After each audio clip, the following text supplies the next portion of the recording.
Good morning. What's going on? How are you? Did you miss me? It's been a while since I've gone live. I was out of the country in Israel. Some of you may have seen. And we just got back. I'm dealing with incredible amounts of jet lag. Actually, it's really not that bad. I'll tell you, I wanted to go sneak out and see that new Barbie movie last night. Couldn't do it. My whole family fell asleep. I said, this is great. They all fell asleep. I'm like, I'm just going to slink out, go see this Barbie movie. Everybody's sleeping. You know, it's going to be great. And I just could not. I was like, my eyeballs were so heavy. I was so tired. And I was like, I need to sleep. So now I'm awake, bright-eyed and bushy-tailed. Is that the phrase? Is that how it goes? And I noticed yesterday while I was getting some just off the airplane White Castle, as you do. First thing you do when you get off an international flight, you gotta get some White Castle. It's just so good for the body. It's so good for the system. You don't feel like cooking. You slam a couple sliders. Everything's great. So I'm waiting in line and I'm looking in a Facebook, my feed, something rolls up on Facebook. And how does the sound, by the way? Am I loud enough? I think I'm loud enough. I can't really tell. Somebody tell me if I'm a little low. I'm looking on Facebook and I see Anti-Flag has made an announcement and they've broken up. I have never listened to Anti-Flag in my life, except and that's not true. I did see them on Warped Tour in 2009. I was somebody's guest. And so I got to, I got the whole backstage Warped Tour experience. And one of the bands that was there was Anti-Flag. I've never been a fan of Anti-Flag. I should put that out there on Front Street. I used to, back then, in the aughts or whatever, the 2000s, whatever you want to call them, I thought they were, this is going to sound really stupid compared to now, but back then I thought that they were like faux political. I thought they were kind of like, I just thought it was so goofy. And, I don't know. I have since taken a great interest in politics. As I get older, we change as we get older. As I get older, I've changed. And I would say that maybe even some of the things that they were always, standing for or whatever the hell they were writing about, maybe I even align with them on a bunch of it. Who knows? But I have just, artistically, musically, I have never, ever, not even a monicum of curiosity about Anti-Flag. I just looked at that. I was like, this is like a hot topic, pop punk. Like, I don't even know. I just categorized them as like, yeah, there's one of those Warped Tour or whatever's. I don't know. Not like the original Warped Tour, like the later Warped Tour sort of stuff. I don't know. I never thought of it. I didn't think much. I didn't think it was interesting. But I found this tasty little thread, and I was like, this is too good not to, go live on. We got to check out this thread here. So now you know where I stand, like where I lie with Anti-Flag. I don't know a lot about them. So, but we're going to take a look. Let's take a look-see at what's going on with Anti-Flag. So here's the announcement. Ready? That's pretty good for 4 minutes. We're diving right in. I should mention real quick, we are still running the t-shirt contest.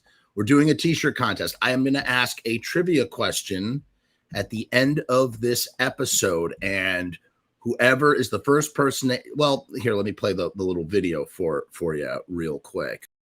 I'm going to be doing a live show every single day. I'm going to be giving away a t-shirt. At the end of every episode, I will ask my trivia question. You will send your answer to FrumessMAIL@gmail.com, and the first person to answer correctly will be the winner. You give me your name, your address, and your t-shirt size. If you are outside of the continental United States, you will have to cover shipping and handling. Join us night after night where I will be doing t-shirt giveaways. Who doesn't like a free t-shirt? I'm not going to go easy on any of you. I'm going to ask really hard questions. So be prepared. And of course, we will be using riotstickers.com, sponsor of the channel, to get those t-shirts to you. That's where I go for my t-shirts. Riotstickers.com. We'll do that spiel a little bit later in the show. Let's dive into it. As the YouTubers say, let's dive into it, shall we? Okay, here's the announcement from Anti-Flag. Announcement. Anti-Flag has disbanded, period. The Patreon has been switched into a mode where we will no longer charge the monthly fee. I have a Patreon, by the way, and if you want to watch all of my incredible Patreon videos, go check it out. Go check it out. Watch a whole bunch. You get sick of it, you can cancel it anytime. Check it out. Come by. And then somebody, I don't know who this is, says, I will begin to process refunds to all the Patreons in the coming weeks. Once all refunds are processed, the Patreon page will also be removed. So this is like this is what they call this is scorch the earth level. Anti-Flag has disbanded. What does disband mean versus break up? Is it the, okay, Emo Dad. What's up, Emo Dad? The situation is pretty disappointing and gross once you find out what it is. We're going to. I don't even know. I only saw the beginnings of the thread. I thought, what a great deal. Let's dive in together. So I'm going to be just as surprised. Guys, I don't know what the allegations are. I just know that there are allegations that they broke up, and I know this announcement. And I got this really long-ass thread. So we're going to find out, shall we? All right, so they use the word disbanded as opposed to breaking up. Is there a difference between saying you're disbanded before breaking up? Let's take a look at that. These are the questions we ask here on the Frumess channel. Disbanded means break up or cause to break up and stop functioning. And then let's see what break up means, if there's any difference. Break up. The termination of a relationship. I guess it's just a more official way. It's just a more official way of saying that you have broken up. Okay. So they have disbanded, and that's it. And here's the thing. We know at some point there's going to be some statement maybe from somewhere. Maybe, I don't know, they deleted all their social media, and that's how we get news these days. So who knows? Maybe there won't be any statement. Maybe this is the extent of what they're going to say, which, if that's true, this is a pretty shitty thing to do. If you've been around for this many decades and in the middle of a tour, that's right, they were in the middle of a tour, according to the Wikipedia page that I read. They dropped out in the middle of the tour, just dissolved. If you're not going to address the situation and just disband, that's pretty cowardly, I think. I think you better, I'm going to go on a super small tangent before we continue. One of my all-time favorite bands, Nobody. This is a guy I knew. I put that in quotation marks. Every time he came to town, I was his number one fan. I love this fucking dude. Worshipped the ground he walked on. Loved all of his bands. And I was heartbroken when Nobody released a statement after some and the allegations obviously that came with it. But you know what I appreciate from Nobody? Look, what he did was unconscionable, and it looked like he was going to be found out anyway. But at least Nobody put out a statement. He told all of us why and how and what was happening, and that he was going to completely disappear from the internet. And that's exactly what he did. But the point I'm trying to make here is that he gave us a full explanation. If you're just going to, especially if you're such a, I don't know what you want to call them, politically conscious, socially conscious, woke, social justice warrior, whatever the hell you are, banned, and you're not going to give a friggin' dissertation as to what happened, that's pretty shitty. That's not cool. That is not cool in my book. At least Nobody, who did monstrous things, at least he had the balls to release the statement that he did. He released a statement so damning, fully admitting everything, and so damning that he's never going to come back from that. But at least he knew that when he was going to self-destruct, he was going to at least speak on it. So on that level, for years now, I have been so bummed out and sad that one of my favorite bands doesn't tour anymore. There's no more music. I have, it's hard for me to listen to some of that music as a result of all that stuff. But at least I was given an explanation. It's like, I guess in a way, it's kind of like leaving a note versus not leaving a note, if you know what I mean. Although that's a whole other complicated, nuanced thing, because I'm sure even leaving a note doesn't, whatever. what are we getting into this for? Okay, so in any case, this is the extent so far of what anti-flag has said, I guess. I don't know. All right, so let's now look at the comments here. This is the thread. Are we on all comments? Yeah, I want to make sure we're on all comments, and this is the beginning. Okay. Whoop. We want to, is this the best way to see it? All comments, view previous comments, view previous comments. We want to, ooh, that's a lot of comments. All right, here. WTF, making a run for the White House, I heard. So people are like, finally realized they were only bootlicking extreme left instead of full governmental and will come back as anarchists we all loved. So they were anarchists, I guess, right? Because anti-flag or anti-flag. I get it. Anti-flag, that doesn't mean that doesn't mean anti the American flag, does it? I don't know. They're like all aging punks. They're pro-flag now. I like that. That's a good response. Dude, what? We were just talking about them when we met up. This is a sad day for the punk scene. Hacked. Someone thinks that they're hacked. All social media deleted. This is weird. Yeah, I mean, that's scorch the earth, right? Like when you delete all your social media, that is, and like this guy, Nobody, that's exactly what he did. Just scorch the earth, deleted completely. Jaya always comments and says, this is the end for you, my friend. Is that an anti-flag song, I'm guessing? I don't know. Real quick. So going to the Wikipedia, I'm going back to the Wikipedia page for a minute, anti-flag. This is pretty funny, actually. So these guys, their names are hilarious. One guy is called Justin Sane. What a name. Okay, so he's born in 73. He's only 50 years old. He's been in so he's kind of like, these guys are basically, I mean, they're kind of like Green Day in the sense that they started bands at an incredibly young age and they've been going for decades. Hi, Dagger Love. How are you? Yes, this is an early stream. Dagger, I just got back from Israel and I'm incredibly jet lagged. By the way, didn't see you at the Misfits show. I heard you were walking around. I was bummed we didn't get a chance to hang out or catch up or anything. Hope you're well. Just Insane. What a name. Just Insane. Get it? And, you know, the funniest thing about this guy, I mean, he's got such a mohawk. He's got such a funny looking mohawk. Oh, listen, I'm the last person to call anybody else funny looking. Believe you me. But I just love the way this guy looks. This guy's so funny looking to me. Hold on. I got to share this real quick. I know. Listen, there's nothing more lower common denominator than goofing on somebody's looks that they can't help or whatever. That's, well, I don't know. Maybe you can help this hairdo. I generally do not goof on people for the way that they look. I don't. When everybody was making fun of this one musician, the fact that their eyes are cross-eyed or whatever, I never commented on that stuff. That's who can help that? No one can help that. That's wrong. But you could definitely help this mohawk. Look at this thing. This is good. Look at this dude. It's like somebody like dropped like a pile of sand on his head and then he spray painted it black. It's like a missile. We will talk next show. All right. Yes, we will. Dagger, we will. Good morning, Rue Morg. How are you, sir? Hope you're well. We're talking about anti-flag. I don't know. Actually, his hair looks pretty good there. That's pretty cool. That's not bad. I'd wear my hair like that.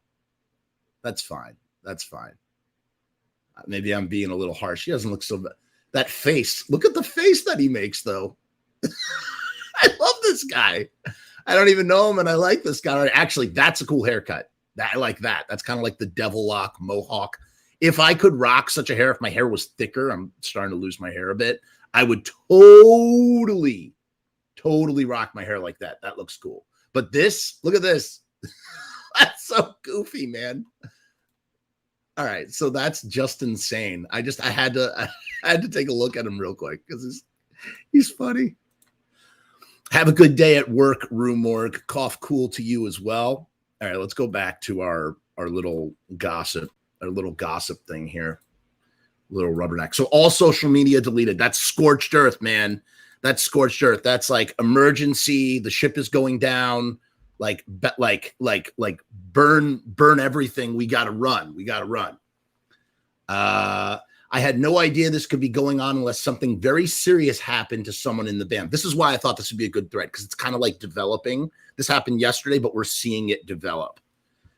Somebody else says, it looks like Chris too deleted his Instagram. Justin is still on there though.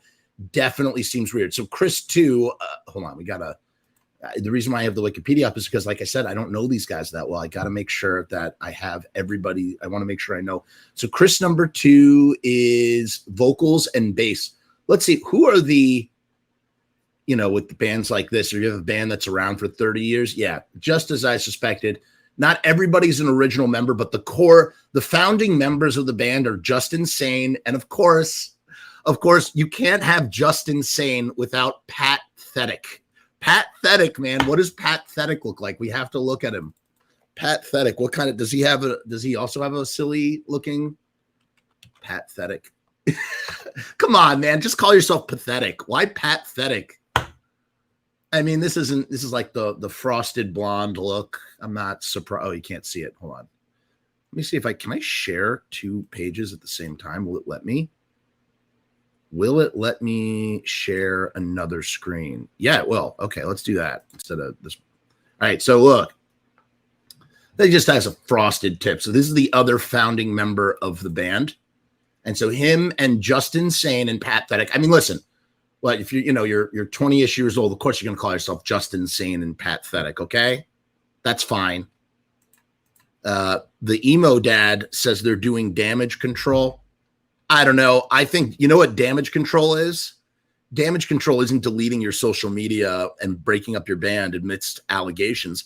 Damage control is releasing a statement and, taking responsibility for, what happened. That's what it is. Listen, we all fuck up, man. Nobody is perfect. Nobody out there is perfect. People make mistakes of varying degrees, mind you, varying degrees.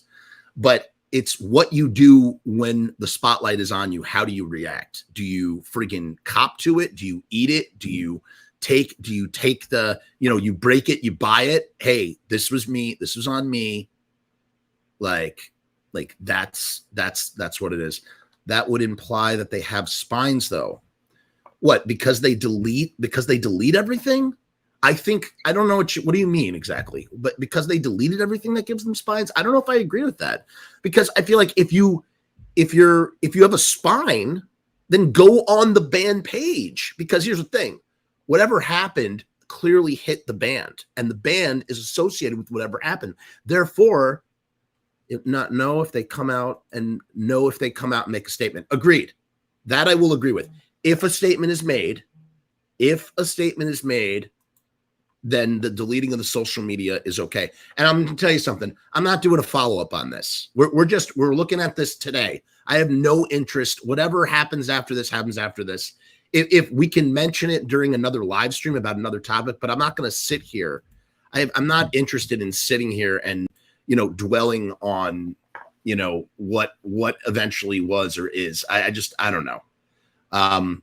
Mind you, what I mean to say is I don't think I need to devote a whole other show to whatever this was. But to get back to it, so you had Lucy Fester. Lucy Fester was another member, and Pat Thetic. So it used to be 3 guys.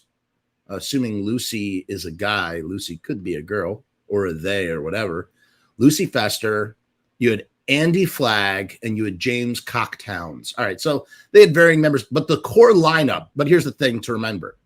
So starting around 1999, the same band has been together. So the same band has been together for over 20 years. They've been on all releases except for the first release, which was in 97. So for all intents and purposes, this is the classic lineup, of the band. This is the core band, as I would look at it. I'm always looking at band lineups to determine what kind of band, like what kind of state the band is in today. Like if it's just like one founding member and everybody else was replaced, you know what I mean? Like that sort of thing. So in this case though, with Anti-Flag, this is the core band to me. all these other people, they're footnotes in comparison. So we lost the band that made up the band. Tommy says, I was listening to your Return of the Living Dead book reading as this was happening unrelated. I question if NoFX's new unreleased song, Cancel Me, Can't Sell Me. I question if NoFX's new release of song, Cancel Me, Can't Sell Me.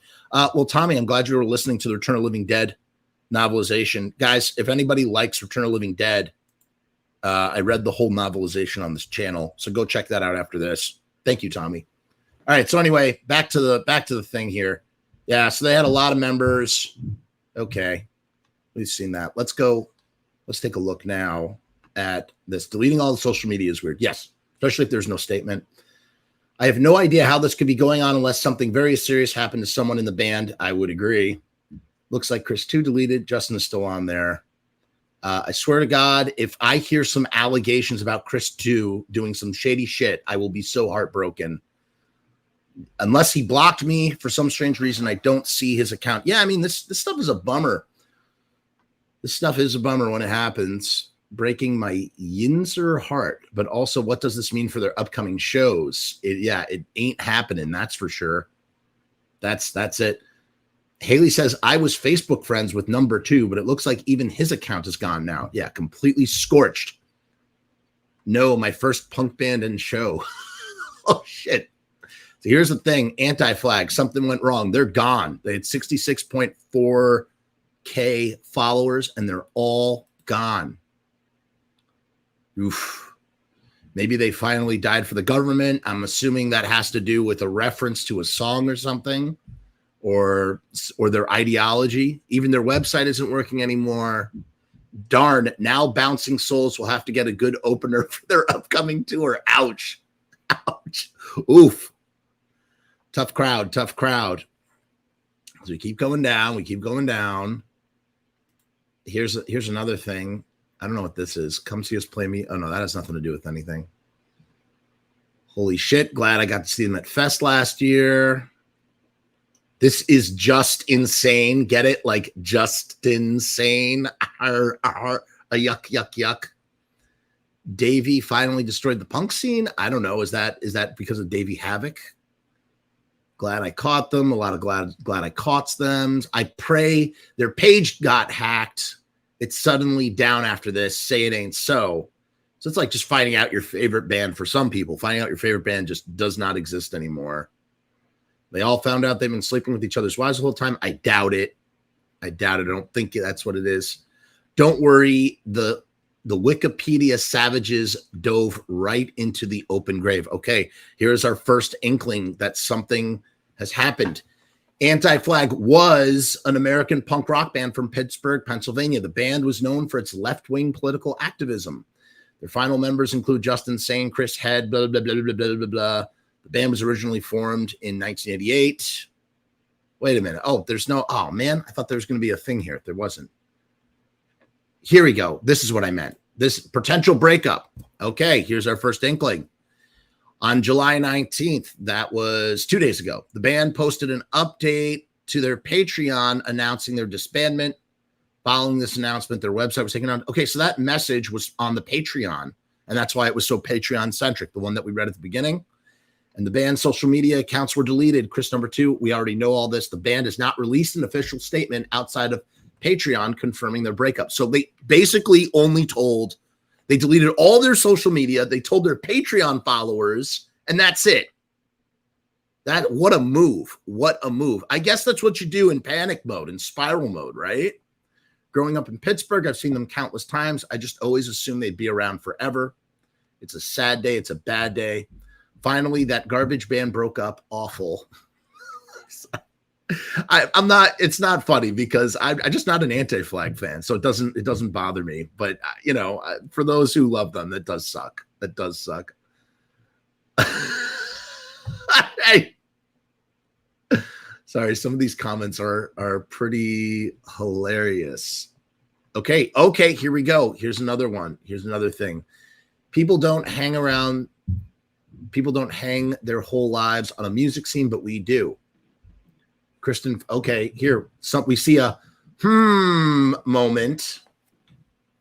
I think we finally get some rumbling. She was definitely referring to Justin. The Tumblr she posts refers to it. So it's about Justin, the main guy. The main guy, that's who the allegations are against. We have another little thing here. Okay, so first, what does this say? Christina found salvation in the punk rock community as an escape from her home life, but when she finally met her idol, the singer of a political punk band that helped shape her values, instead of treating her like part of the community, he raped her. Okay, so that's it. That's what it is. That's the allegation, one of those.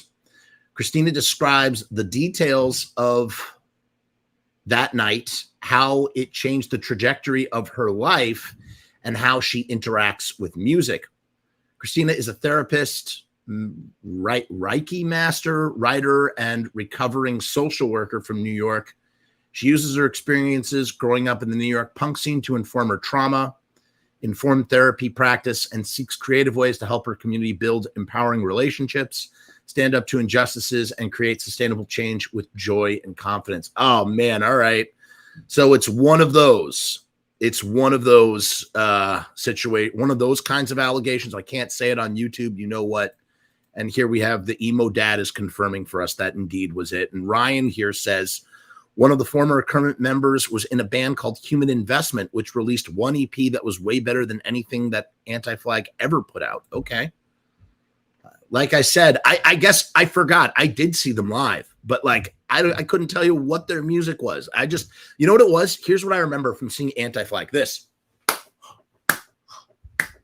They were like, he was like standing up. He wasn't playing guitar. Whoever the lead singer, I guess that was Justin, just clapping his hands, being like, you know, some sort of like very motivated speech that he was saying while like, you know, the rhythm guitar or whatever backing band is like, you know, chugging along and he's doing his impassionate, like, you know, whatever it was at the time, probably anti-Iraq war stuff. Cause this was 2009 when I saw them on that Warped Tour, and he's just going like, come on, everybody. Yeah. Clap your hands and say, yeah. Like, you know, that kind of thing. Let's see what the Tumblr says here. Tumblr Anonymous asked, Justin Sane from Anti-Flag, am I really the... Oh, shit. Oh, shit. Oh, shit. Wow. Okay, so this was... Now, here's what's fucked up. So now this is an allegation. So this thing just came out. It says today, 57 minutes ago when it was posted, right? On July 19th. So this right here was the impetus for what people put two and two together. That's what happens. You don't say the name, but you say the allegation, right? They put this out. People put two and two together, and that's when the fingers start flying. And the band, Anti-Flag, just collapsed immediately. Sometimes a band will take a dart. Sometimes they won't say anything. Sometimes they stand behind the member. Sometimes they just ignore the allegations altogether. Sometimes they release a statement. In this case, it was like this one damning allegation without using the band's name or the person's name just collapsed their entire organization in one stroke. One stroke. And I guess that's what happened. You know, they're very left wing, whatever political. That's what happened. Oh, shit. That the other band members must have had an aneurysm. However, here's where maybe they didn't. Maybe these guys knew about it and they were down to keep the secret. I'm not saying that's the case. I'm saying allegedly. Here's the thing, though.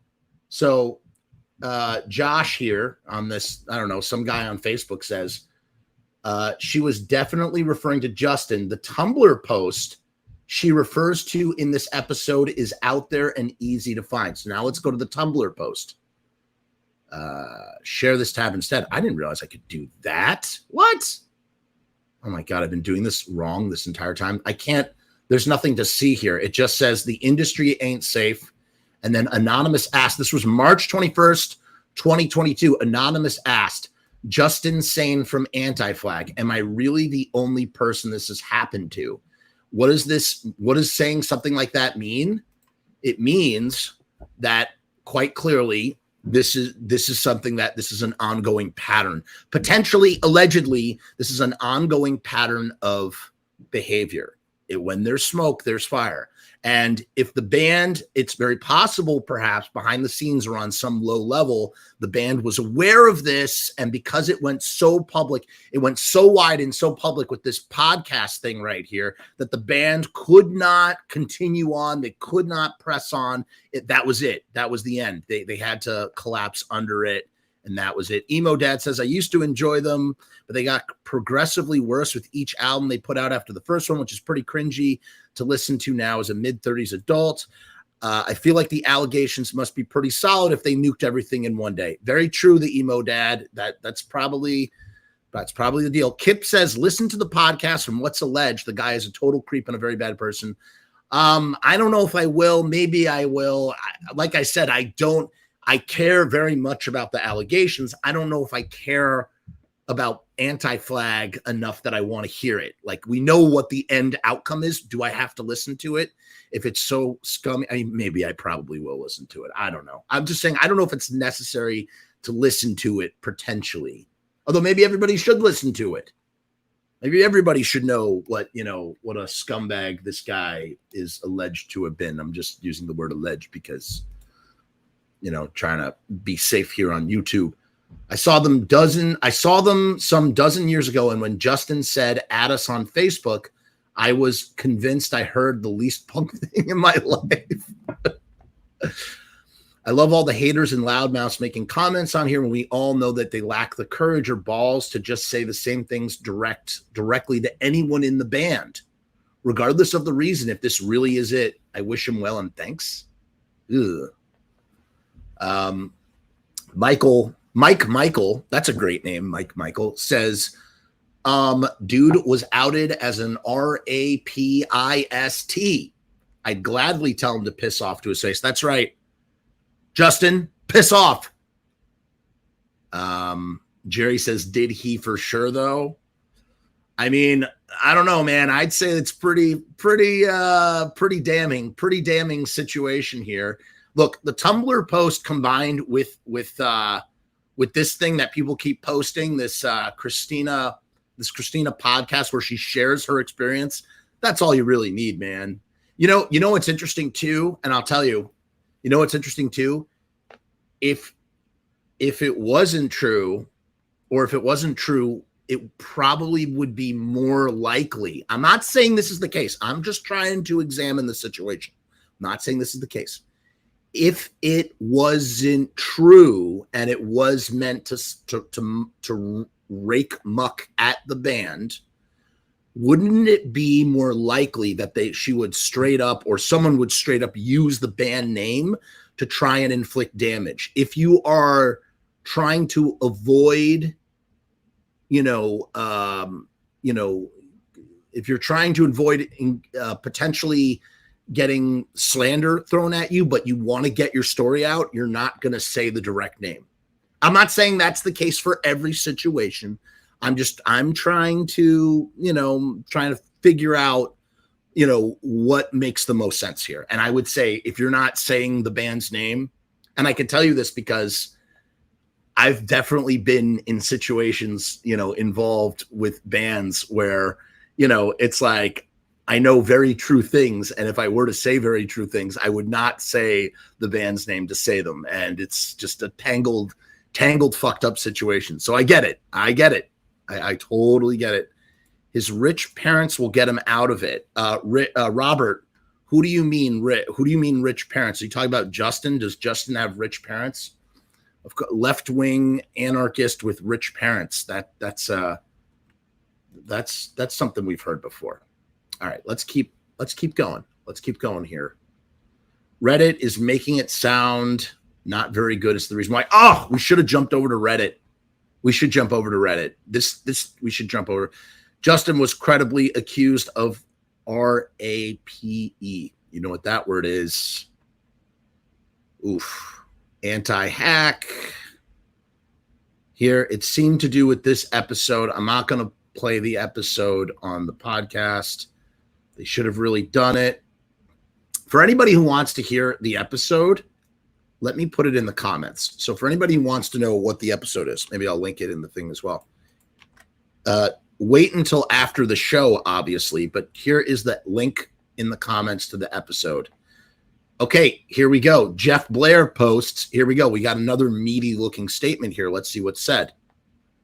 Concerning AF as fuck. Hey, everyone. I'm getting a large influx of messages and new followers coming to me for the same reason. So this is a band member or no, this is someone who is Massey. Their merch. Oh, it's the merch guy. Okay. Photographer, AF Records warehouse guy. Okay, so this is a guy who is connected to the band, but not in the band. And he's saying, I'm getting a large influx of messages and new followers all coming to me for the same reason.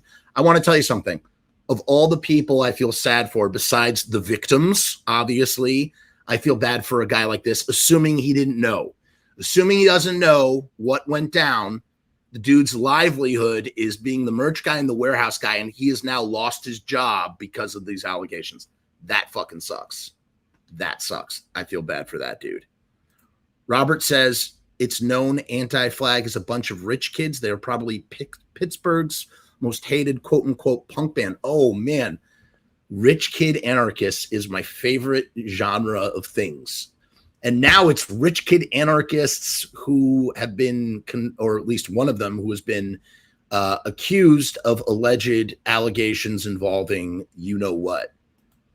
So, yeah, Tommy's saying this is the merch guy. Okay. Okay.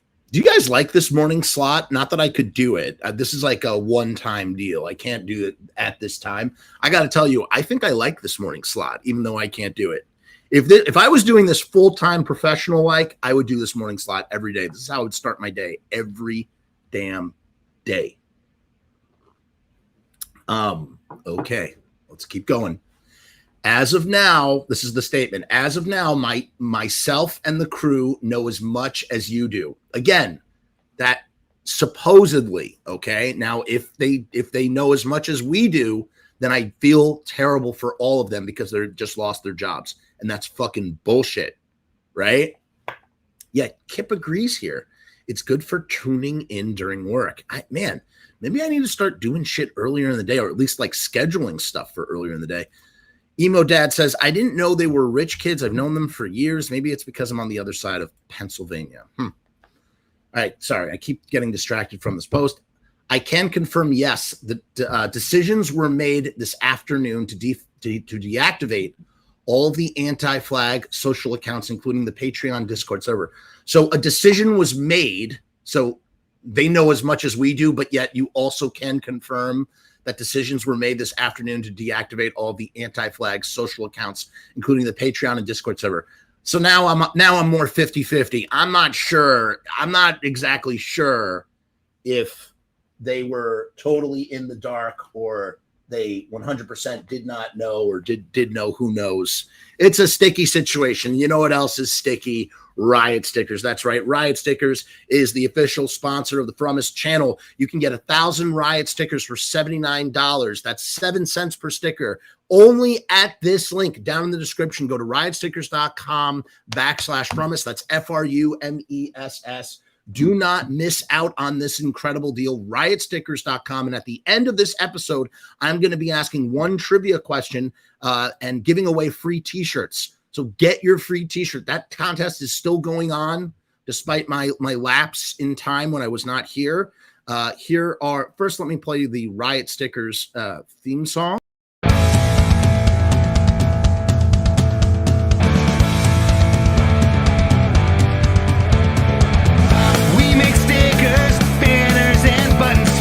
Posters and promo cards, there's nothing we can't print for you. From stage backdrops to bass drum heads, we can print on shirts, we can print on hats, we can print on pants. Cheap prices and high quality, quick turnaround times and free shipping. We also offer free artwork support, great customer service, and so much more.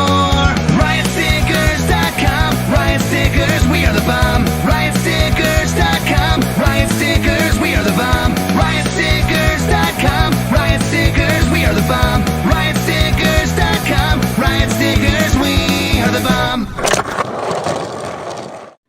Okay, and then for those of you who are not here, stay tuned for the end of the episode to win a free t-shirt. Here are the rules.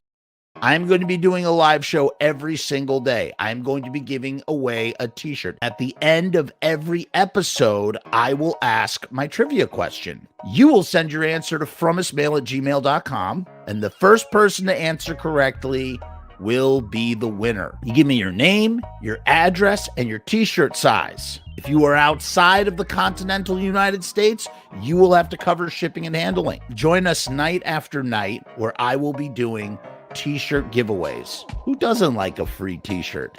I'm not going to go easy on any of you. I'm going to ask really hard questions. So be prepared. Okay, and we are back. Let's finish reading this statement. I'm sorry I don't have... A post was also made on the Patreon today about anti-flag disbanding. As much as it pains me, I can also confirm that there's no hacking involved and that is the state of things. I'm sorry I don't have more for you. I can also confirm that everyone's in good health, but whatever's happening right now is only between the members of the band. I know this is going to cause a shockwave and sadness coming out of the blue like this on a random Wednesday in July. I definitely share those feelings with everyone that's taken part in our community and our circles for so long. Not entirely sure what to do with myself at the moment now that my touring calendar for the foreseeable future has opened, but you know what they say about one door closing. Okay, that's all I have for you right now. Thank you and take care, Massey. All right, that really says it all, doesn't it? Right there, that line. Okay, allegedly says it all right there. He says that when you know what they say about one door closing, it sounds like you've already made your peace, buddy, and you're well aware that the other shoe was going to drop at some time. Again, I'm not saying that you knew. I'm saying that when you write that, it makes me think that. That's all I'm saying. My goodness. But you know what they say about one door close. I mean, that you could take that as, hey, I'm trying to look positive. I'm trying to keep positive, stay positive about this horrible thing. I feel like this should be a more shocking. I am shocked. All right, let's pretend that I just found out that this band I've been working for, that this happened to me. I'm speechless. I don't know what the hell to say right now, except that yes, the band really did dissolve all their pages and everything's canceled, and I don't know what I'm gonna do, and I'm in shock right now. I'm in shock. Well, you know, one door closes, another door opens. I'll see you on the other side, everybody. Come on. What is that? You're making me think ill of you, sir, when you speak like that. Let's keep. Okay, here we go. Justin, what is this? Okay, damn it. I can't see. It's in another language. I don't know what that means. Let's keep going. Everybody's saying the same thing. I'm looking for when people... The girl was 22. Oh, okay. We got one. Someone used the P word here. But someone is correcting them and saying that it's the R word and that the girl was 22. Okay, here we go. Here's another thing. What's this? All right. Here we get a full breakdown of a bunch of stuff. Ready? This looks like it might have been a Reddit thing. We really should have gone to Reddit. Yeah, this is from the punk Reddit. Okay, so the RAPIST in question was the singer in an active political punk band she saw in Brooklyn. She's young, so she was recent or relatively so it was recent or relatively recent.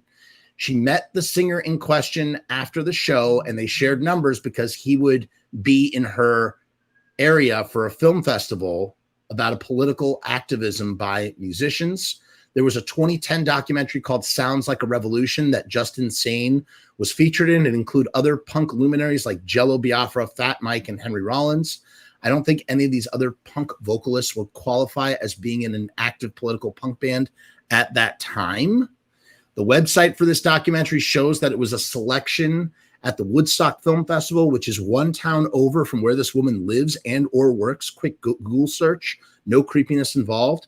She claimed that the singer is straight edge or was as Drink's feature in the story. Emo Dad, is Justin Sane a proponent of straight edge? That's something I'm curious about. So he was drinking while claiming straight edge. The angle from the what do I call it? The intruder. No, I don't want to use the R word. The perpetrator. The perpetrator's angle was to get her alone by suggesting he had just made a recording with Billy Bragg. I haven't paid attention to Anti-Flag in over 20 years, so I don't know if this corroborates anything or if it was even just a ruse to get her alone. She also said that this happened when she was 21 or 22, I think. Her LinkedIn points to her graduating college in 2010, which lines up age-wise with the release of the documentary above. So it's amazing how in the trial, in the court of public opinion, in the age of the internet, all it takes is for someone to release a podcast. They don't even have to say the name anymore. You can just say what happened and people can piece it together, and you don't have to worry about being necessarily getting a slander lawsuit. Whether you're telling the truth or not, you could still receive a slander lawsuit. People love to intimidate with courts and legal systems and stuff like that, right? The band has been known to promote straight edge culture, says the emo dad, but can't confirm if he himself ever claimed edge, though. All right, there's more to this. There's more to this here. Let's keep reading. Justin has been doing questionable things with young female fans since the 90s. All right, it fully gets out. Here you go. Boom. And again, I'm not saying that this is true. I'm not saying, but whenever there's smoke, there's fire. You always find it in the motherfucking comments. Somebody goes, oh yeah, this was an open secret. Didn't we see this with Dusty and the Stellar Corpses? If you don't know what I'm talking about, go check out that video. Same situation where, people knew. People fucking knew. They pretended they didn't know, or they didn't want to, that's the weird thing. I've been in this boat too, where I have known things, but I know them secondhand or third hand. I'm not one to, how can I speak out on something unless it becomes public? And I've been in a situation where someone made something very public, and then I felt comfortable weighing in on what I was told and what I knew and this, that, and the other, because there was oxygen put on it. If something doesn't have oxygen, then you become the focal point of the person pointing the finger. You can't. So it's a weird thing. It's nuanced. It's all nuanced. It doesn't just, it's not so simple. It's not so cut and dry. So can I really blame? Well, again, thinking that now that I've just seen this, now I think back to the merch guy and everybody come on, guys, they're fucking people whispers. Tweety birds, things come out, man. People know shit. But that's how you make your bread. You're not going to disturb the bread cart. Justin has been doing questionable things with young female fans since the 90s, allegedly. In 1997, when I was 16 and he was 24, but told me he was 21, he drove me home from a show in my hometown. They were on tour, so it was in their tour van. We had sex and I didn't feel pressured, but obviously it wasn't above board. In 97, I was 16. He was 24, but told me he was 21. That's a damning allegation. This is from Criminals Are My Jam. We had sex. I didn't feel pressured, but obviously it wasn't above board. That's what's known as statutory, right? I can't say that second word. That's statutory right there. Boom. The next year when I was in Pittsburgh traveling with a friend, he met up with me and took me back to their jam space at his parents' farm in the loft above the garage. Okay. Parents' farm in the loft above the garage. And we had sex again. I was 17 and he was 25. I've never felt wrong about it, but looking back, it was super gross of him.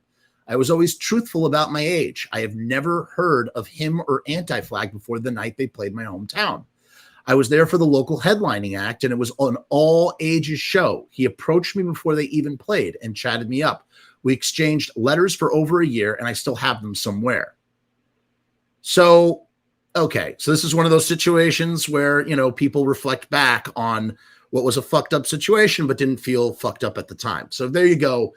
And that was just one example. This band has this band toured around the world. They've toured around the country. They've toured around Europe, for 30 years. You think that here's one isolated case in 1997, actually two, if you count the second time.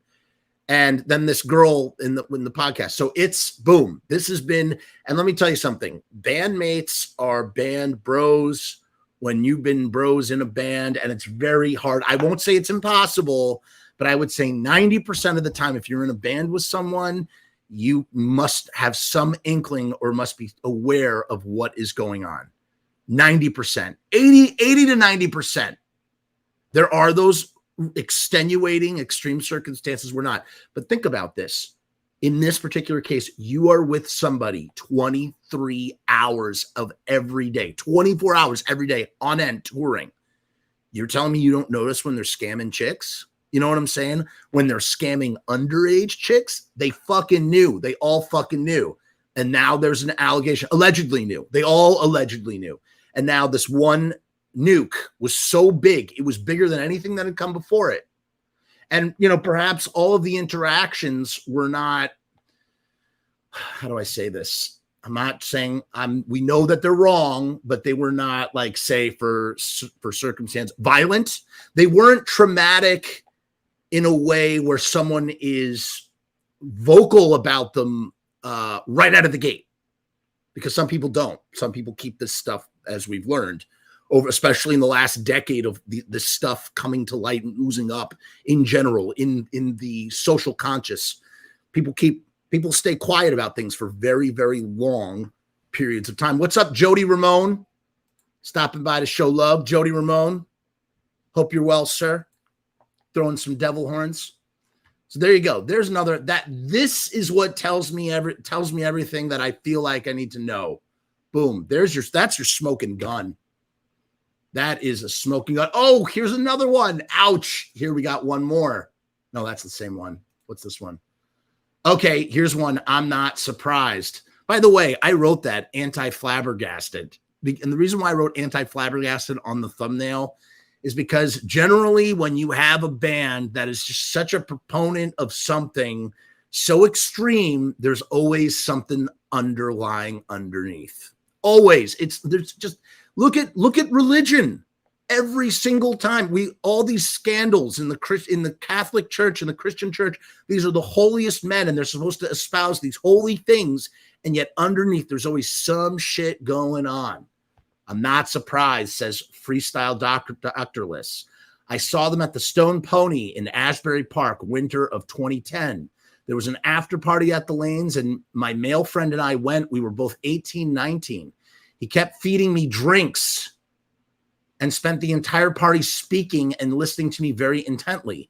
Took a full hour for me to extract myself at the end because he kept pulling me towards their van to come back to his hotel with him. I wasn't about to go with him by my own choice, but I'm pretty sure the only reason why I made it back to my car was because my friend got in between us. A really fucking gross dude all around. There you go, dude. There you go. Feeding someone drinks. We were both 18, 19. How old is he in 2010? If he was, I could do some quick math. He's in his late 30s. He's in his late 30s feeding drinks to an 18-year-old, trying to get him to come back to the van. Boom. They are pretentious posers, always have and always will be. But you know what's, man, what did Justin Sane do? Allegations explored as, yeah. Just, there's always something like this, man. There used to be a girl on the internet years back relating to how she was RAP. She was R'd by the lead singer of Anti-Flag. I remember she mentioning at one point how she was dressed in baggy clothes and stuff. She really went into great detail, so this does not surprise me. Also, Anti-Flag sucks. Okay, so that now let's move over to the Reddit side of things as we wind down here. Let's look and see what they got going on at Reddit. Here we go. This is the Reddit stream for pop punkers. He used the feminist label as a cover to assault women. What a piece of garbage. I'm glad he can't go on tour anymore, but he's a danger to every woman he's in contact with right now. Many such cases. Just about absolutely fucking gut punched. Anti-Flag has been one of the most important punk bands in my life. I mean, that makes me sad. No matter what I think about the band, no matter how much we're goofing on the band, there's nothing like more tragic or sad than when the band that you love like disintegrates for this such reason, especially when they claim to stand for the things that they stand for. That's fucking sad, man. That bums me out. That bums me out. Listen to this. Anti-Flag has been one of the most important bands in my life and the reason why I play bass. Listening to the podcast was rough and it's just goddamn disgusting. Just bum. What a bummer. Edit. Lots more info in this thread. Okay, so we got another Reddit thread that will open us up to. Podcast definitely points to Justin. We're looking for, we don't need all the comments now. Let's look for the stories. I mean, I guess, but it's like I said, if we're just boycotting everyone that breaks the law. Oh, this is a garbage take. This is stupid. Just because someone is a bad person doesn't mean that their art is invalid. Oh, well, no, that I agree with, actually. Just because someone is a bad person doesn't mean their art is invalid. I think it's very nuanced. Again, like everything in life, subjective and nuanced. It so depends on what the art is. It's not, that's not a false statement, but it's not an entirely true statement. It's an interesting, it's nuanced. I also think they'll financially be fine. Who cares if they'll be financially fine? The issue is when someone is causing harm to others. Yes, true. We need to remove them, quit giving them a soapbox or give them space. I mean, that's what at the end of the day, that's like, I think that's like the when people talk about like, what is the motivation for canceling or cancel culture or this, then the other, that's what it is. The issue is that someone is causing harm to others and that they need to be removed and they need to be quit given a soapbox or given a space and the ability to move around and pray. I guess that's what it ultimately is. If you're going to cancel someone, you cancel them so that they can't pray and hurt others anymore. At least you're putting them out there. You're putting them on blast so that people know this band is 100% dead to me. As a survivor myself, I looked up to Justin. Turns out he's just a hypocritical bastard who hurt people and permanently changed their lives for the worst while playing like he's this perfect guy. That's the problem. While playing like he's this perfect guy. We're anti-flag. We're anti-flag. Did you see the shirt that he's wearing? Fighting the bad guys. It's on the thumbnail of this video. Here we go. Tons more. Best to read that thread. Okay, that's good. I like that when we get the exact things. Listening now. Hold on, I'm looking. I usually hate folks who always say I always had a bad gut feeling about whoever after a shocking thing is revealed, but anti-flag never sat right with me. But now I am this person, yay, turning into the folks used to hate and fuck anti-flag.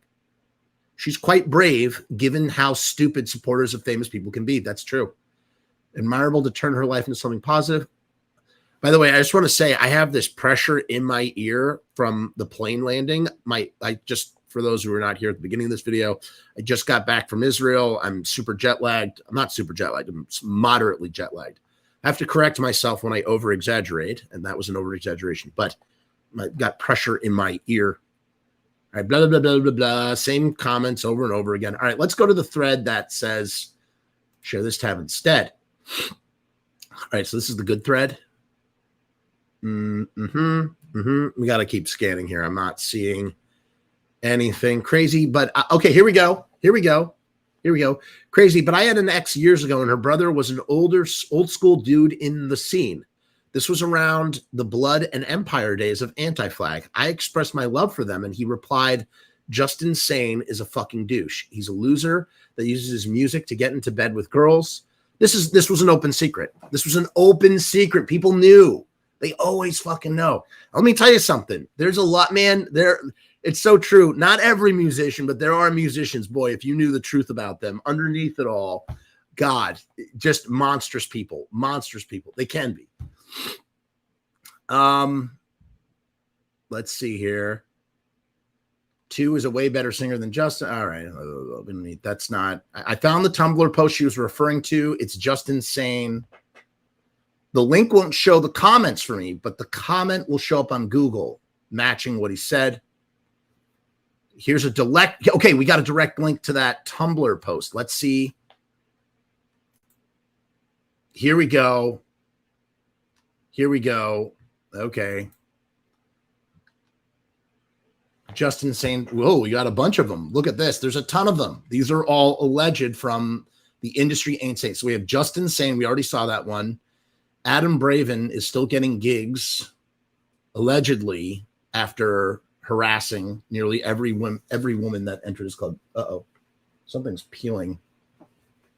Oh, it's this. Jesus Christ. Whew. Like, what is that sound?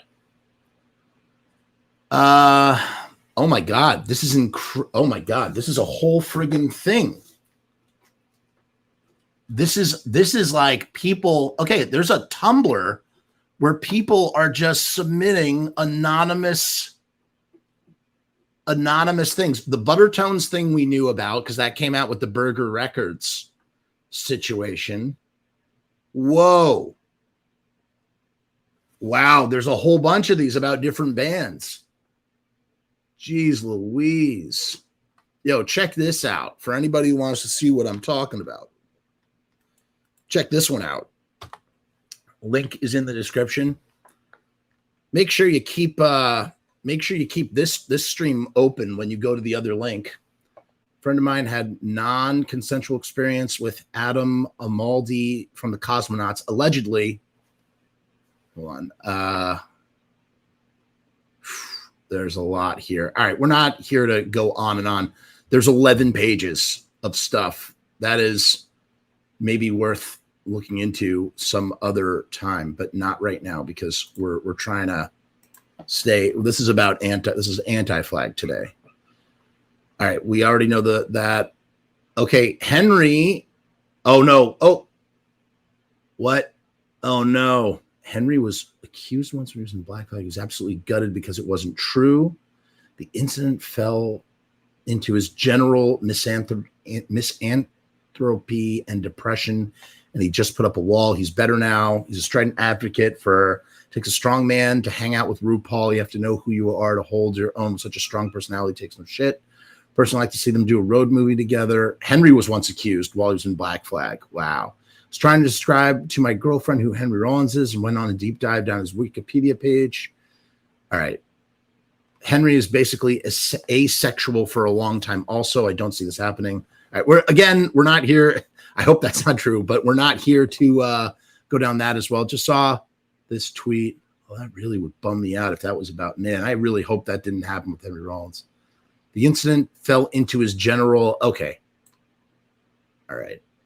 He was accused once. What does that mean? Shit. Sorry, I gotta look at this. Henry didn't come from poverty, but didn't come from a trust fund.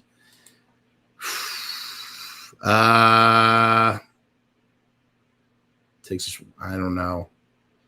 Difference is Oprah's never blah, blah, blah. Despite the limelight, they're able to hold their own. I don't know. There's no allegation here. I don't know. I'm not entirely sure what Henry knows what sex is. All right. There's nothing. I'm not seeing anything here. That I love Henry Rollins. I love him. That would really fucking bum me out. All right. Back to this anti-flag thing here.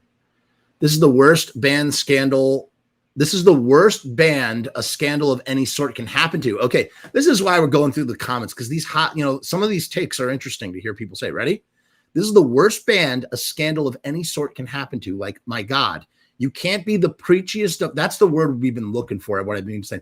This is a preach band. This is a preach band that preaches values, and then you can't be the preachiest of preachy and then get a whiff of something like RAPE, because there isn't anything that they can even say in defense. They can't say she's lying. They can't say her story is exaggerated.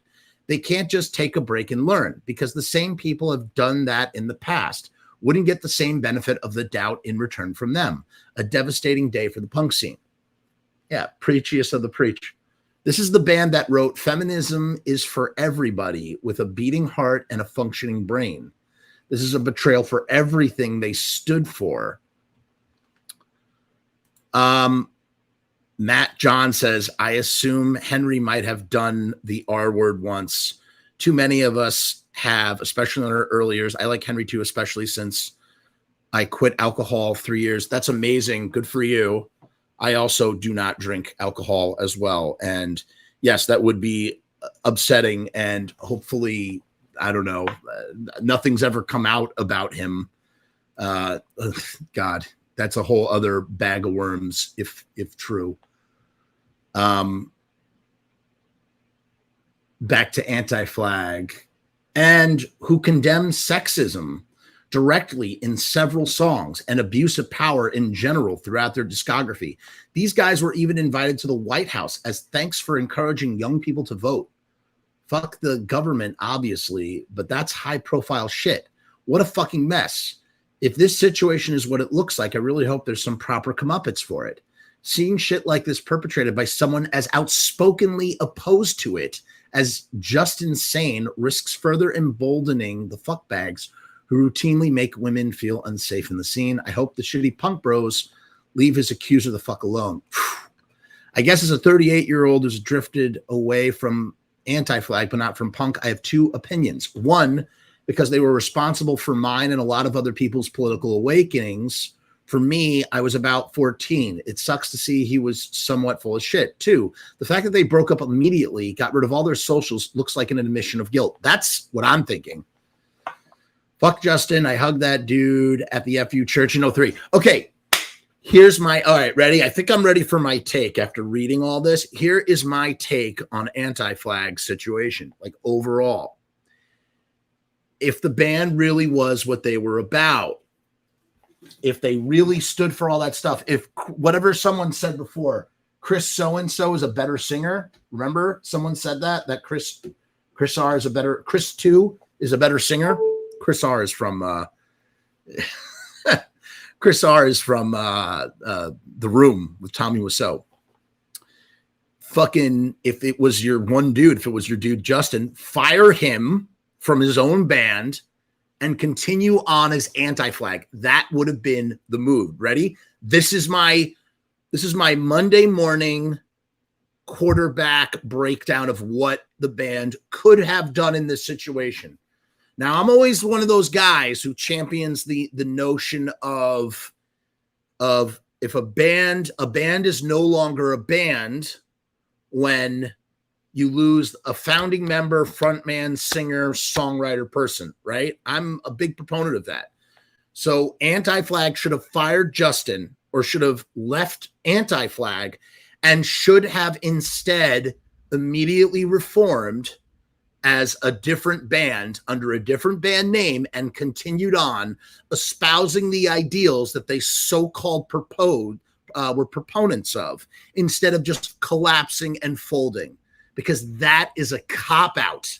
That's my hot take. That's my 2 cents on it. An hour and 7 minutes into this thing.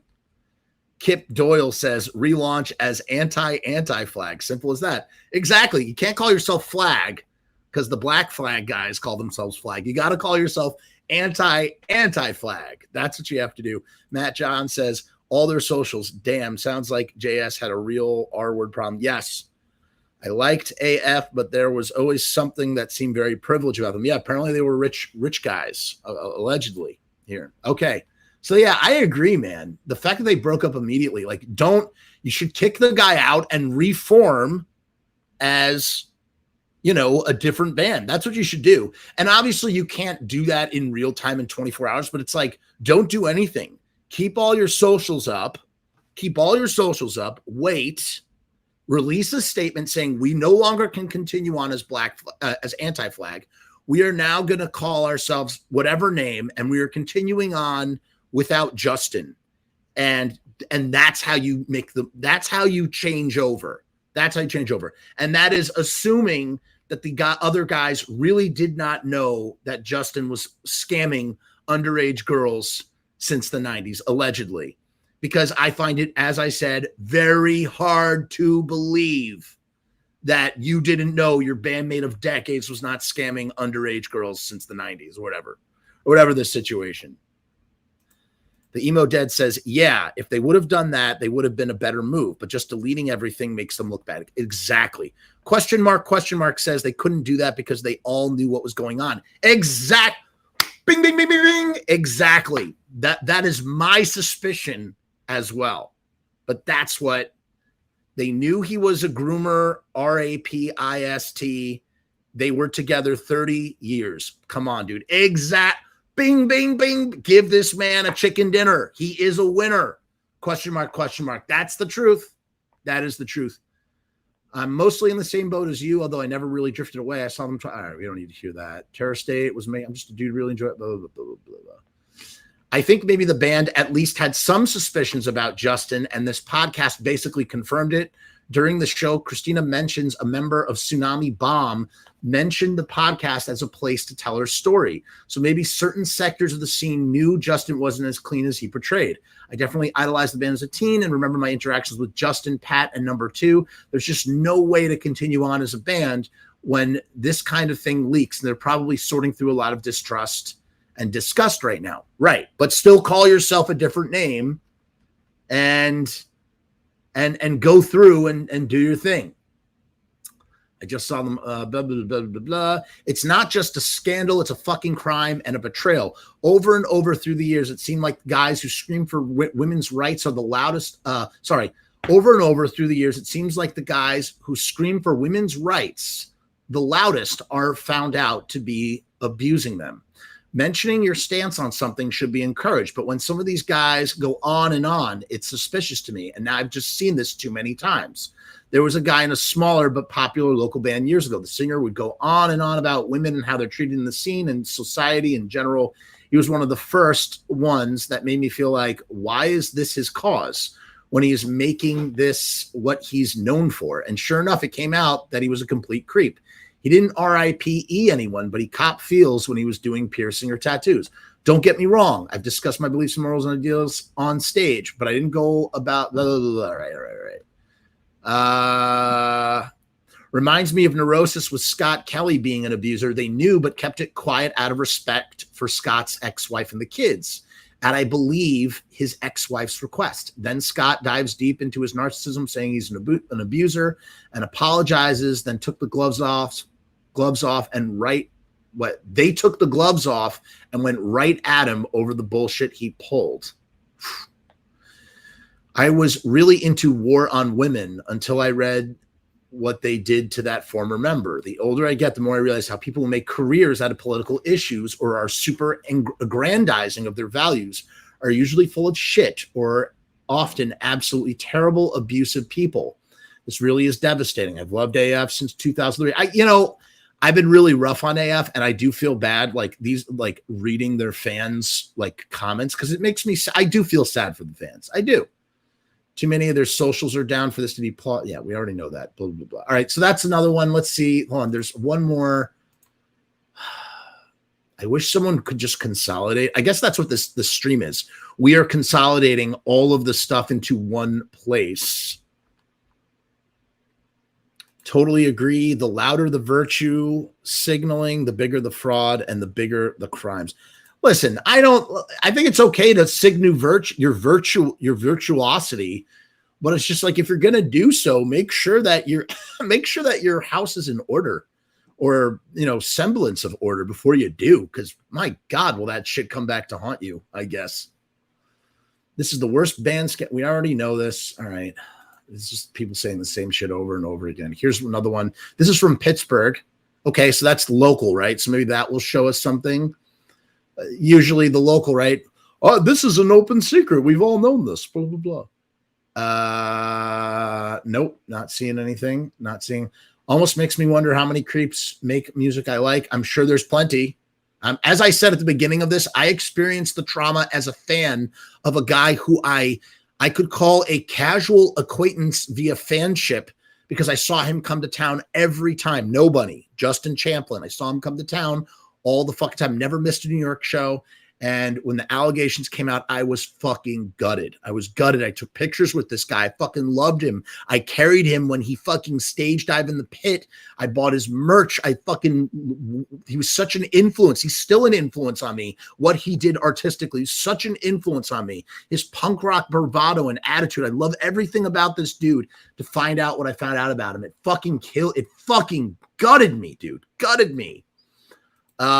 So I know what that feels like. Okay, here we go. Regarding the anti-flag and the Enough podcast, a quick breakdown on the podcast. We already know the podcast and the story, so I'm not going to reread that here. Oh, actually, we don't know this. Here we go. What she thought was a cool experience turned into RAPEE. She started with the singer trying to take her into the backseat of her car, kissing her without her permission, pressuring her for sex throughout the evening, and eventually bringing her into his hotel room with the promise of showing her a new song, tackling her to the bed, and then doing what he did to her. Okay, so that's like a full breakdown. Totally different world, but there was this pro wrestler who was doing his best to unionize pro wrestlers.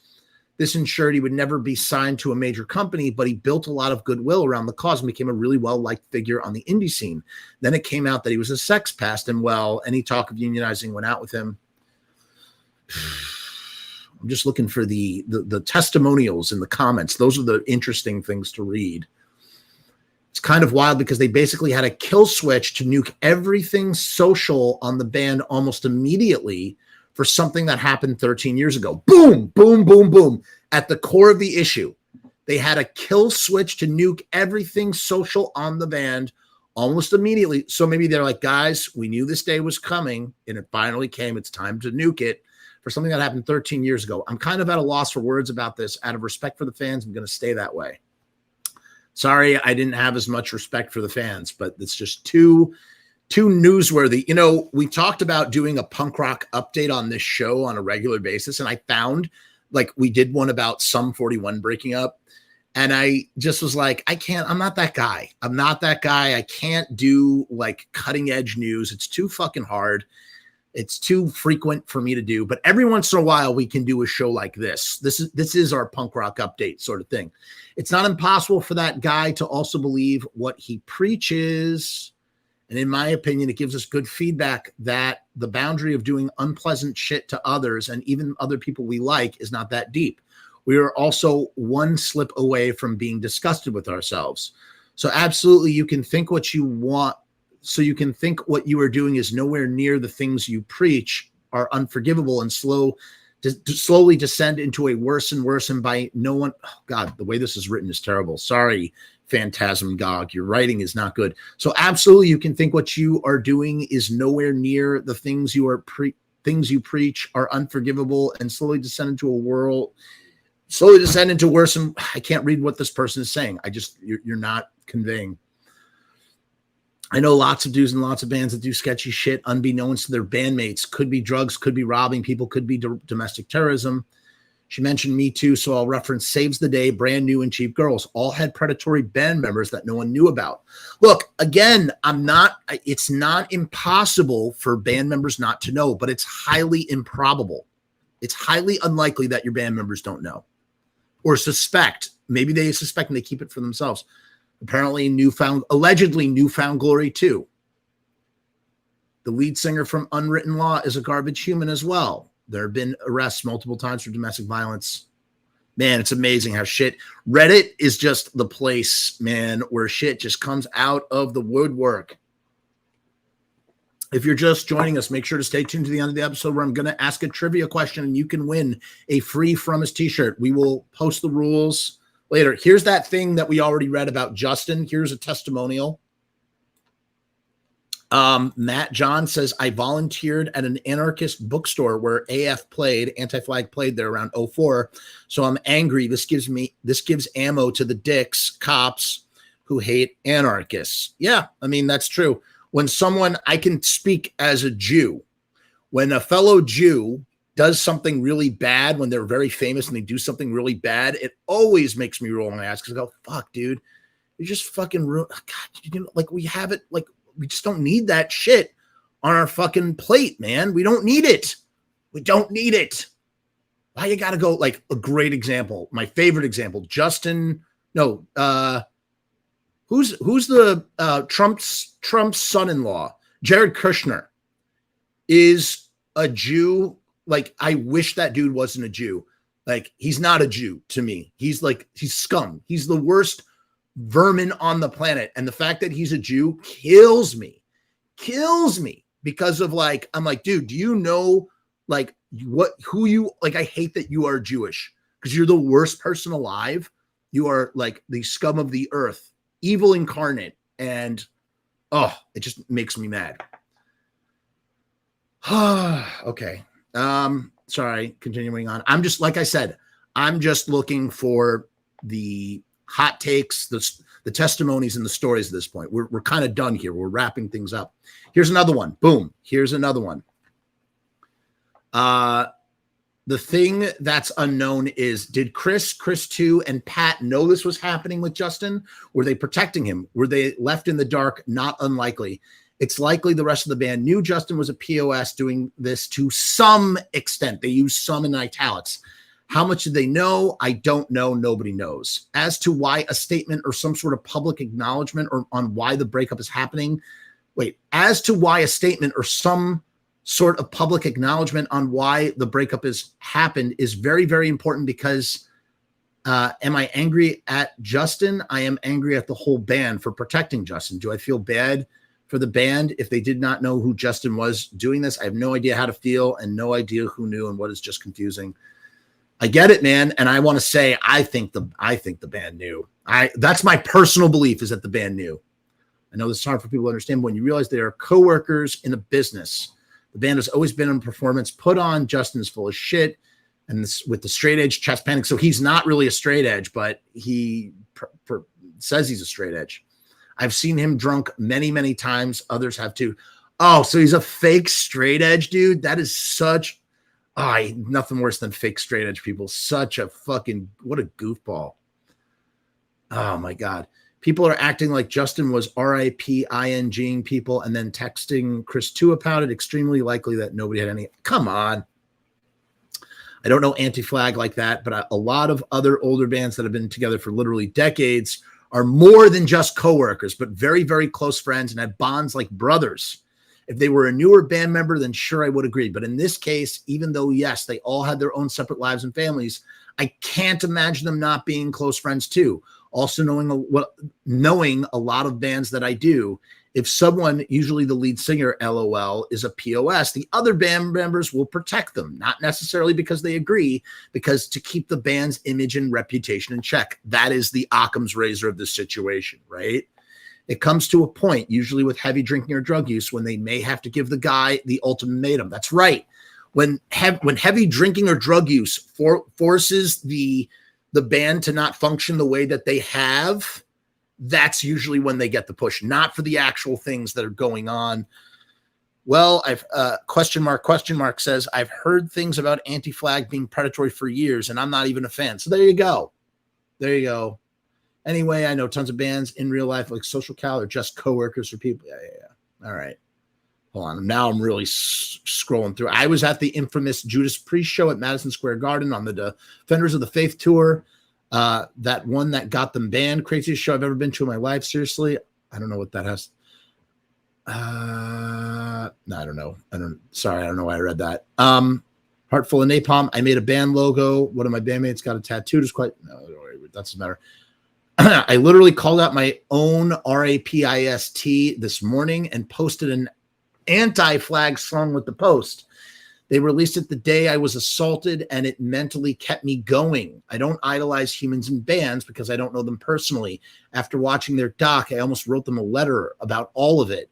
When I'd have flashbacks, punk is what pulled me out of it. And credit to my many other amazing bands were on that playlist, but AF, I guess, as they're called by their fans, was very prevalent on it.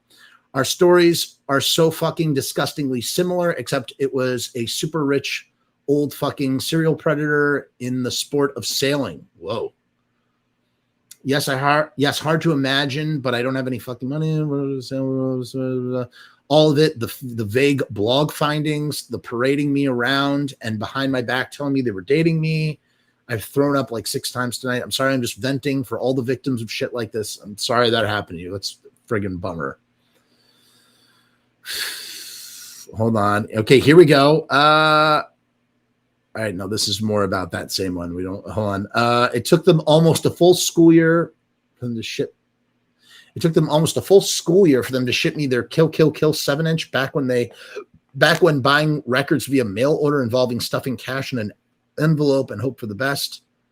I don't know. What does that have to do with anything? I could never get into that straight edge shit for the whole preachy prima donna mess. And you're right. He is one. I can get mad about racists, RAPIESTs. I don't know if I just spelled that word right. Nazis and pigs and all my own. Pointing beals on, busting bottles, and wise words. No. I don't know if this is interesting anymore because I'm just scrolling. I'm not even actually reading things. I'm just saying them out loud. Same thing. I'm literally following AF for half my life at this point. I've been to more. No, we don't need to hear that. I've not had a knee-jerk reaction to this. Yeah, I used to pre-snipe this stuff out and then have the statements ready to read, and I've just gotten lazy. Just catching up on all this. The guy blatantly needs to be in prison. Okay. I think, here we go. Here we go. Just here to state the victim's rights just to share information. If you decide you want to approach criminally, if you decide that you want to approach this criminally, you must go into the police station closest to where the assault happened. If you don't live near it, you can call the station's number and tell them that you want to make a report. You have the right to tell an advocate being present with you. To be linked with an advocate, please call the National Assault Hotline, which is 1-800-656-4673. What the fuck? Puzzle pieces are falling into place right now. Here we go. Here's another one. This is what I'm looking for. These are the things I'm looking for. When I was 17, I was an anti-flag fan. Went to a show with some friends. Justin came up and hung out, quote unquote, with us, just chilling outside of the venue. He later followed me on Twitter, and after I shared some pictures we took there, he ended up sending me his phone number and texted for a while. He got us into some shows for free. Nothing happened there because we had to catch the last train back home. However, as soon as I turned 18, the contact died down and I haven't talked since. He always seemed a little creepy to me, but I guess this all makes sense now. Here's another one. Boom. See, they're all coming out. He gave me his number at a meet and greet like 15 years ago before his show. I was in my early 20s, but he did and still do look younger. He invited me backstage, but I didn't want to leave my friends, so we met on the concourse during the headliner. He said I was sexy, and that was about the only part of the conversation I remember. I never went anywhere with him and went back to my friends, but we emailed for a while afterwards. To me, it was always just a funny story about that time Justin Sane hit on me. He's not the first dude in a band to do so. Honestly, it makes me feel sick. Now, does Justin Sane have a family? I'm just curious to know. Does he have a wife and a family? Let's find out. No, doesn't show it. Doesn't show it. He was born to the youngest child in a working class Irish American family.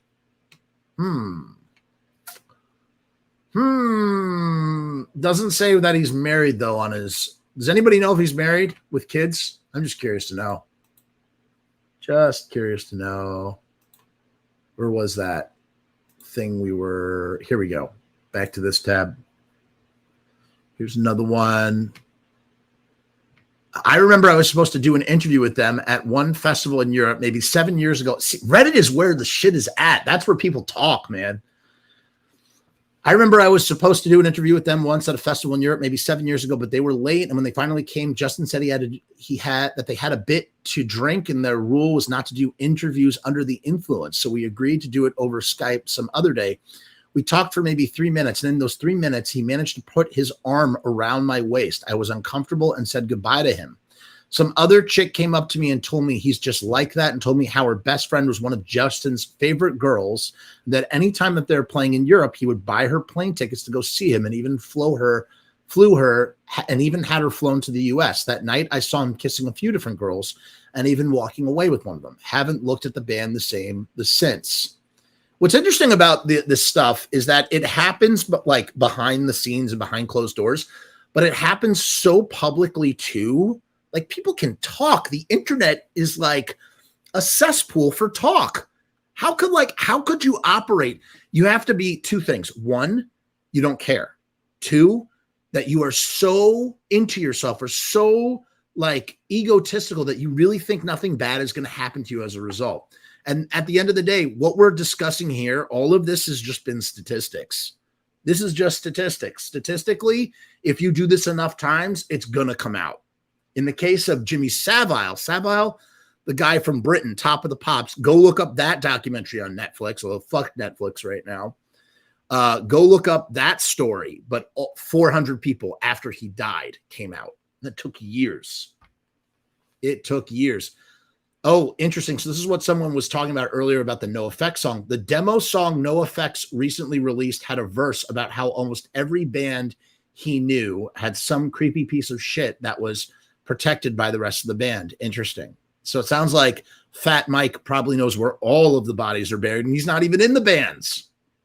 I've noticed multiple news sources have reported on the bands breaking out without even mentioning anything from this podcast. And then multiple news sources have included some basic acknowledgement of the accusations, but buried in the article, while the headlines, first half of the articles, only focus on the news and that the band is broken up. Nice to see news outlets have their priorities in order, isn't it? Which is why we have not gone to any blog sites once during this stream, because none of them ever, it's just not there. It's not there. There's so much shit. And maybe it's because they're afraid of getting sued, in which case all of this is alleged. Here we go. I'm a Pittsburgh punk kid. Anti-flag is one of the only big things in my city to have been proud of, let alone punk shit. Oh, no, but never mind. This is just a qualification. Damn. Nope. Not gonna, nope. All right, let's go. We got two more here. No, this is the same one. This is why I need a Jamie. I need someone that can just pull the stories up and feed them to me. Feed them to me. Here we go. Really gutted if this is the case. Back in 2014, a green mohawked me went to see them live in Belfast. Damn. Nope. It's not one. Nope. That's not one.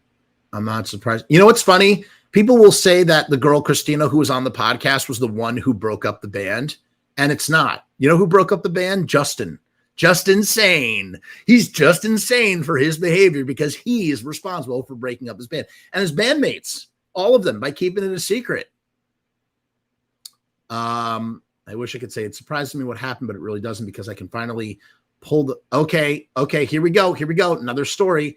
I wish I could say it surprises me what happened, but it really doesn't, because I could finally put a pin in the weird gut feeling I had about him years ago. I befriended the crew people back in 2009. Me and my friends are all 18 and 19, and he was 36, to a level of let's grab a drink after. And the way Justin was the only one out and about with all the women was interesting, but I just thought he likes to go out. No big deal. The fact that he has gotten me and my friends backstage real fast at our second show, and that he basically stuck to her the whole night, was super weird. It's like I read in a few comments on here. He was very attentive and looks like this is written in italics. He was very attentive and looked at her like she was definitely the type. I always saw with him before and after. I simply thought he was one of those musicians, though I have met plenty of. The fact that he got abusive in one way once he didn't get one. Oh, here you go. I simply thought he was one of those musicians, though I have met plenty of. The fact that he got abusive in a way once he didn't get what he wanted. It's freaking sad. And I just hope my friend didn't have to endure that shit. This is not written very well. Sorry. I have had a similar experience with him being creepy, getting a bit annoyed at all the shocking responses, to be honest. Did no one around him notice the way he was interacting with young women fans? Open secret. The most PC punk band of all time now takes a seat next to Gigi. End your idols, kids. I can't use that word. I was heavily into anti-flag in the early days, probably helped blah, blah, blah, blah, blah, blah, blah, blah, blah, blah. As an older dude now, 38, I'm 37. I urge the younger generation to not put your idols on pedestals. Could not agree more. That's what one of my favorite bands, TSOL, ignore heroes. That's what they say. Okay, here we go. It's probably going to take me a couple of posts to rant about this. First and foremost, I believe the women Justin has a history of really dabbling in ... I don't want to call them groupies, but let's just say fangirls, fans of the band. I probably wouldn't have begrudged him for this. As like a lot of us punk kids, he probably wasn't popular with women in high school, probably didn't get laid a whole bunch or shit. This is speculation, whatever. I get it. Being around the music industry, blah, blah, blah. Years ago, I was on a forum somewhere and I was done with them by then. I just grew out. Wait, shit. I shouldn't have skipped this, but most of them aren't RAPIST either. More than once while seeing anti-flag, keep saying black flag, anti-flag as a kid, like 96 to 98, I saw Justin take off with the girl after the show. One time I even heard him say something like, "You're definitely 18, right?" Which led me to believe that maybe he didn't go after underage girls, but I was still kind of weird to hear that at the time. Years later, I was on a forum somewhere and I was done with them by then. I just grown out of them. The RCA thing rubbed me the wrong way. I don't know what the RCA thing is, but okay. They seem to be the last band that should have signed to a major, and I rarely pull out the sellout card or start throwing that around. I had already grown out of them musically by about 99. I was 16, so that happened quite some years later. Anyway, I read someone on the forum say that the exact same thing, and I had a deja vu, LOL.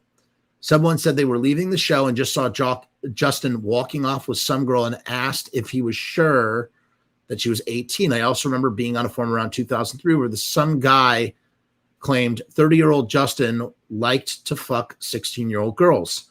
Now, anybody can accuse someone of that, but after what we've heard yesterday, combined with what I heard some multiple times with my own eyes and ears, combined with lots of stories coming out after this, I'm inclined to believe that the rando 2003 internet poster.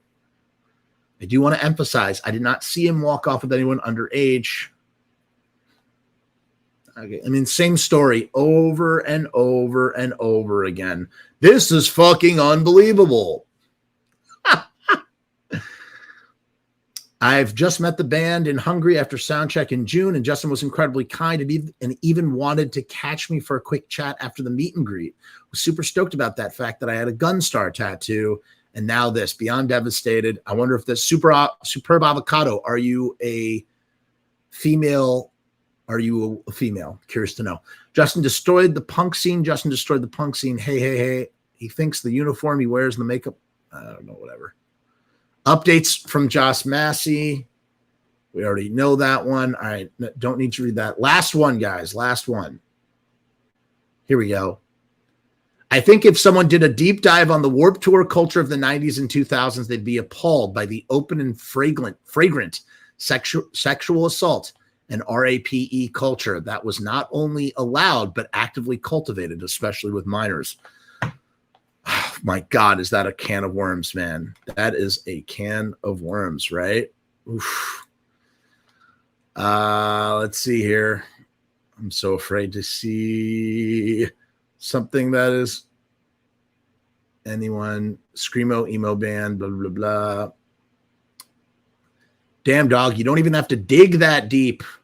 I haven't followed this world since probably middle school, but just Googled even a few of the pop adjacent punk bands that my friends used to bump into in the early 2000s, and like half of them have some seriously fucked up shit surface. Leftover Crack, The Casualties, US Bombs, Rancid, Anti-Flag. Ooh, here we got a Tim Armstrong one from Rancid. I guess newer Rancid could be considered pop. Here we have an alleged Tim Armstrong accusation, which bums me out because I friggin' love Tim Armstrong. Tim Armstrong allegedly started hooking up with a 16-year-old, the lady from the Distillers when he was in his 30s, which was technically legal in Australia, where she was, according to the internet, but still super sketch. They then later married her. Oh, so he hooked up with her when she was 16. Then when they got divorced, he used his clout in the industry to destroy her band and career. Technically legal or not, homie's in his 30s with a teenager is hella skeevy. It is. It is. I wouldn't dispute that. I was a regular attender, and here we go. I wouldn't dispute that. Change that to the entire music industry itself. I wouldn't dispute that, but I think the depravity of the Warped Tour scene was on another level, at least amongst us contemporaries, not per se the 70s with the likes of Bowie, Aerosmith, and the Rolling Stones. I was a regular attender and in the scene from the early 2000s and the early 2010s on a Warped Tour. I was backstage. Like I said, I was backstage. I was the guest of a guest backstage at Warped Tour once in 2009. I never saw anything. I just saw Bad Religion backstage and Bouncing Souls and Angela Moore Fishbone during lunch. And that was really cool. I never saw anything of the sort. But I'm sure that if I had gotten to be around more and more and more, perhaps maybe I would be saying similar things. But that was my tiny little micro experience one time. I was a regular. Here's what someone says. This is JWT 155. This is from 19 years ago and then edited 18 hours ago. Sorry, 19 hours ago and then edited 18 hours ago. Ready? I was a regular attender on and in the scene from the early 2000s to the early 2010s and Warped Tour.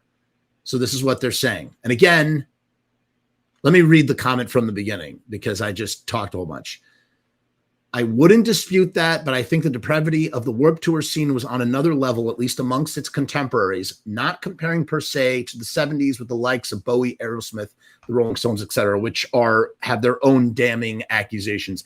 I was a regular attender and in the scene from the early 2000s to the early 2010s and Warped Tour. A had a much higher, this is all alleged based on a Reddit comment, had a much higher demographic of younger and underage attendees relative to other festivals. B, these underage attendees had a much higher volume of kids from troubled homes, lacked adult role models, had very low self-esteem of themselves, and their music itself was a primary outlet for identity and purpose. Many of these kids were already also active users of cigarettes, alcohol, and recreational drugs, as well as despite being of high school age. C, based on bullet point 2, most of these underage kids attended these festivals with friends and almost never had a responsible adult or role model to go with them who would look out for them and protect them.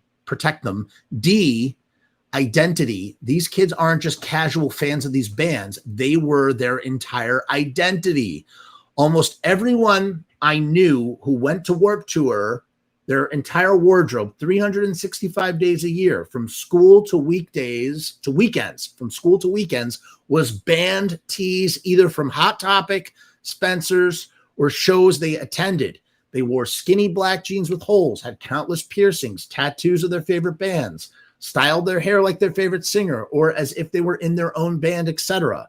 These people were parishioners of the church of punk rock, and their favorite bands were their perfect deities. And as most people who are religious, they'll do anything and sacrifice all for their God, who gives them purpose. Just like the Catholic Church, this opens up a whole risk of those in positions of power manipulating and abusing their followers. Okay. Yeah, you're right. It's not alleged. He married her. She said it. It's fact. You're right. You're right. I just don't want to get sued for slander. I think those 4 criteria alone created an environment that were unethical. I think those 4 criteria alone created an environment where ethical promiscuity and sexual misconduct would not only exist, but actively thrive magnitudes greater than other scenes at the time. It was the perfect stew to breed sexual assault. Young girls worshipped Ollie Sykes, Craig Owens, Davey Havok, Gerald Way, Johnny Craig, Jesse Lacey. The list goes on and on of the centerfold posters girls would have on their walls from alternative press of these iconic frontmen. And these girls looked up to and idolized. And I will be explicit in saying I am not accusing any of those men of nefarious acts, although it's very public about the abuse of some of them, specifically Johnny Craig and Jesse Lacey. Again, you can look at all the vile stuff that occurred in the 70s and 80s, or R. Kelly and many others, but the Warped Tour scene has countless variables other scenes didn't, that allowed it to be a catalyst for much more rampant abuse against the most vulnerable. I thankfully was straight edge and mostly followed Christian metal bands at the time, like Under Oath, Haste the Day, August Burns Red, Norma Jean, As I Lay Dying, The Devil Wears Prada. All of those bands are Christian, but even those scenes were wrought with this filth. It would be haunting but fascinating if somebody made an in-depth docuseries following the history of the Warped Tour. Your description of the Warped Tour attendees of those days is spot on.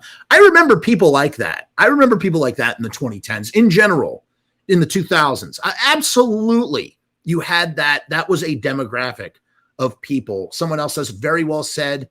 I also just want to make sure you know about the stuff with As I Lay Dying Singer, not the same category, but trying to hire someone to murder your wife is also pretty darn bad. Obviously, you didn't say those bands you listed were perfect or anything, not trying to do a gotcha or a what about. I think there's a spreadsheet out there that lists the known accusations against Warped Tour bands. Boom! Holy shit, we have a spreadsheet. Fuck, man. Here you go. Here's the spreadsheet. I'll post this in the comments. Might as well. This will probably get clipped off as its own video. Okay, there's the doc. Oh my God, do we have to open this Pandora's box? Holy shit. Oh my goodness. You have a list of a lot. All right, I'm just going to open. All right, everything in this document here, just so we understand. Here's band accusations. Legal disclaimer. Everything in this document are accusations. This is a post with no malice. The intent is to spread victims' voices. We are not claiming any of this as fact, nor are we making any personal accusations. This info is entirely based on accusations found online and is within our legal right to compile the accusations into this list. And we will also say this is alleged. Some of this is alleged. Look at this. So there's the member, the band, the why, the response, additional info, and sources. Like, for instance, under additional info, still in the band. I mean, we could do a whole friggin' list. We could read down. I'm not going to do that now. But look, if you see here, I'll just scroll down. Here, let me make myself really small here. Here's the full list. I'll just do a scroll. How about that? You can look at the list and see what is here. Kevin Lyman is the guy who ran Warped Tour, and he was defended by him. Boy, you would imagine that someone at some point would do a whole docuseries on Warped Tour. You know what's funny too, for a guy like Fat Mike, who must know where all the skeletons are, as we just said, because he was on, how many Warped Tours was he on? I mean, it sounds like he knows a lot, and he's just not. Joey Armstrong from Swimmers. Isn't Joey Armstrong is Billy Joe's kid, right? Cage the Elephant. A lot of stuff. A lot of stuff here. You have stuff that it's a range of stuff, though. You have stuff from like mental abuse to statutory to assault, if you know what I mean, to what with minors, taking advantage of minors, grooming, caught making out with 15-year-olds. I think it's better to just show the list where you can see the name, but not go through each individual thing. Stole nudes. You can see it here if you want to really read the details. That way we're not here for a million more hours. A lot of bad stuff. Giving drugs and alcohol to intoxicate for what kind of purposes. And then all of the additional info. Band accused of knowing, still touring, still in band. Happened before he was in the band. Accused by a fan, still in the band. Tries to raise money to try and sue. Twitter statement. Whole band new. And then, what was the response? A lot of stuff was left band but came back. Blamed addiction, sex addiction. Threatened to sue accusers. Nothing. Statement. Kicked out. Wallpaper. I don't know what wallpaper is. Kicked out. Threatened to sue accusers. Prison. Statement from band, nothing, statement, kicked out, nothing, kicked out. So a lot of the same. So you get the overall theme here of what would happen. Kicked out when exposed, kicked out once exposed, band disbanded. That was the Orwells. I remember when that happened. Nothing, prison, nothing, left band, kicked out, removed from band, kicked out. No longer in band. Partially admitted to abuse. Step down from record label. Statement, jail. It goes on and on. Coercion. Accusation was redacted after he threatened legal action. Left band, not kicked out. Disbanded. So a whole list of accusations, right? You can see them all here. Going down all the way down to the bottom, just so you see. Yeah, a lot. And so that's it, man. That's the show. What's going to happen? I don't know, but this is a very interesting rabbit hole for me to go down as someone who doesn't know anything about anti-flag, really.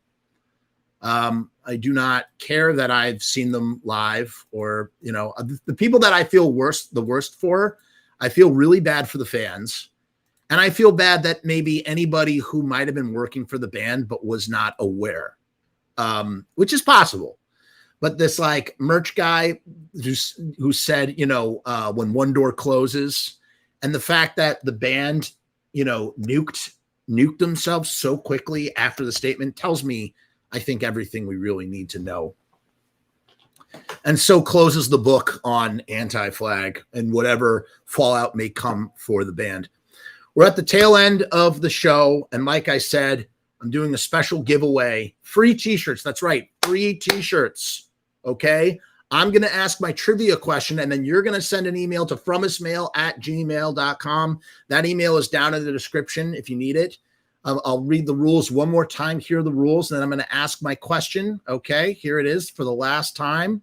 T-shirts from riotstickers.com. That's where I will be ordering my t-shirts. If you need to order t-shirts, do so at riotstickers.com. Here are the rules for the trivia contest. I'm going to be doing a live show every single day. I'm going to be giving away a t-shirt. At the end of every episode, I will ask my trivia question. You will send your answer to FrumessMAIL@gmail.com, and the first person to answer correctly will be the winner. You give me your name, your address, and your t-shirt size. If you are outside of the continental United States, you will have to cover shipping and handling. Join us night after night where I will be doing t-shirt giveaways. Who doesn't like a free t-shirt? I'm not going to go easy on any of you. I'm going to ask really hard questions. So be prepared. Okay, so now you know what it is. By the way, for the jokers, I saw some jokers posting the answer in the chat. Don't do that.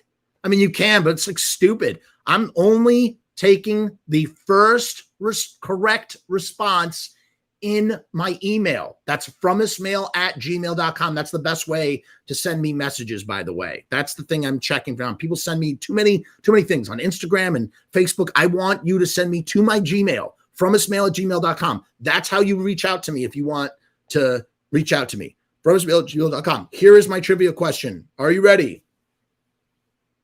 The Misfits, the box set from The Misfits, which came out via Caroline Records, designed by Tom Begowitz, one of the greatest releases ever done, one of the greatest punk rock releases ever put out. Just so great for anybody who was a fan of the band, because they got all this unreleased stuff that had never been heard before. Wonderful, wonderful release, right? When sourcing material, they ran into a brick wall because they could not find the masters to Cough, Cool, and She from when the band was a three-piece and put out their first record in 1977, which was Cough, Cool with She as the B-side. Okay, that's the Cough Cool EP, as it's known. One of the most expensive punk rock records in existence. They only pressed 500 of them. The masters went missing. Who did Tom Begowitz contact, and how were they able to get those tracks onto the box set? What was the process? So that's what I'm looking for. How did Tom Begowitz get She and Cough Cool from that 7-inch onto the box set? Who gave it to him, and how were they able to do it? That's the answer I'm looking for. Send that to FrumessMAIL@gmail.com for your free t-shirt. If you've asked a question and got the answer correct already, and you answer correctly on this one too, you will not get 2 free t-shirts. If you have not heard from me yet in that email, do not worry. I have not looked over the email. I have a pile of email to go through. So we will go through all of them when I am processing the free t-shirts. And like I said, if you are out of the United States, you will have to pay for shipping, but you can participate in the contest. Thank you so much for joining me on another live stream. We'll be back with more live streams. Great to be back. Matt, John, this maybe you may consider this to be the hardest one, but every single question I've asked can be found on the internet. 100% you can find the answer to this on the internet. So do your best. Even if you already sent an email, go ahead. Try and answer this one. Okay, guys. See you next time. Peace. Everybody, make sure you're subscribed. Make sure you like this video. We will see you next time.